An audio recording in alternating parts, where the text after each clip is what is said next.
Hello, I'm Severin Suzuki speaking for ECHO, the Environmental Children's Organization. We're a group of 12 and 13-year-olds trying to make a difference. Vanessa Suddy, Morgan Geisler, Michelle Quigg, and me. We've raised all the money to come here ourselves, to come 5,000 miles to tell you adults you must change your ways. Coming up here today, I have no hidden agenda. I am fighting for my future. Losing my future is not like losing an election or a few points on the stock market. I am here to speak for all generations to come.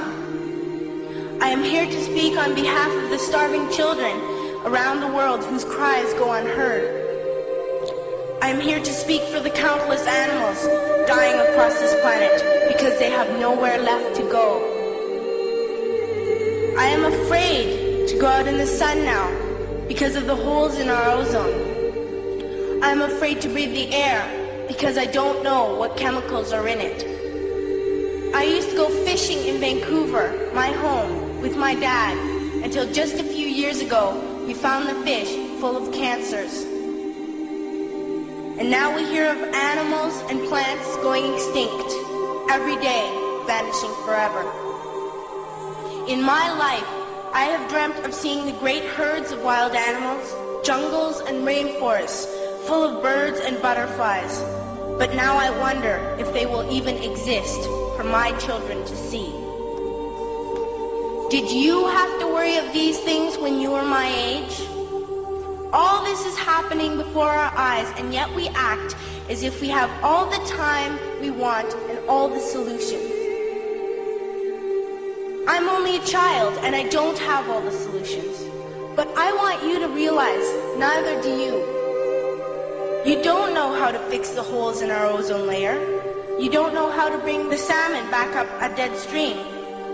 You don't know how to bring back an animal now extinct. And you can't bring back the forest that once grew where there is now a desert. If you don't know how to fix it, please stop breaking it.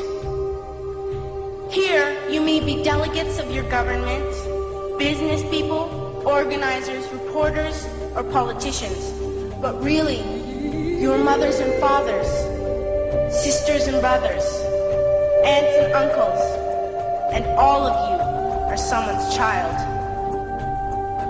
I'm only a child, yet I know we are all part of a family, 5 billion strong, in fact, 30 million species strong. And borders and governments will never change that.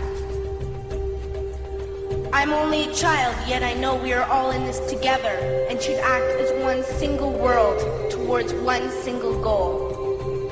In my anger, I am not blind, and in my fear, I am not afraid of telling the world how I feel.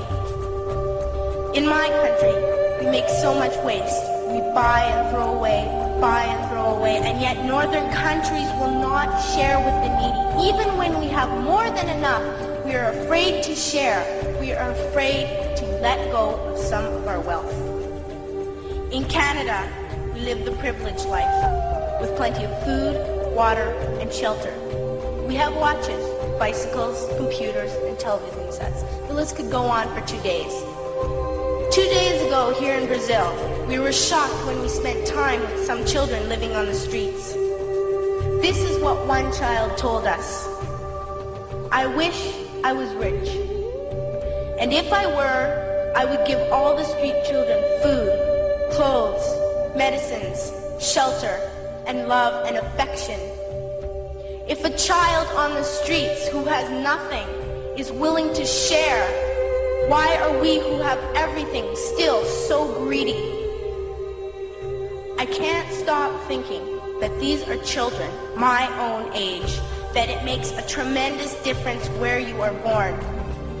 That I could be one of those children living in the favelas in Rio.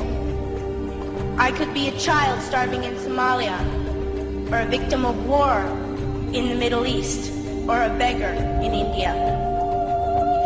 I am only a child, yet I know if all the money spent on war was spent on finding environmental answers, ending poverty, and finding treaties what a wonderful place this earth would be. At school, even in kindergarten, you teach us how to behave in the world. You teach us not to fight with others, to work things out, to respect others, to clean up our mess, not to hurt other creatures, to share, not be greedy. Then why do you go out and do the things you tell us not to do? Do not forget why you are attending these conferences, who you're doing this for. We are your own children. You are deciding what kind of world we are growing up in. Parents should be able to comfort their children by saying, everything's going to be all right. It's not the end of the world, and we're doing the best we can. But I don't think you can say that to us anymore. Are we even on your list of priorities?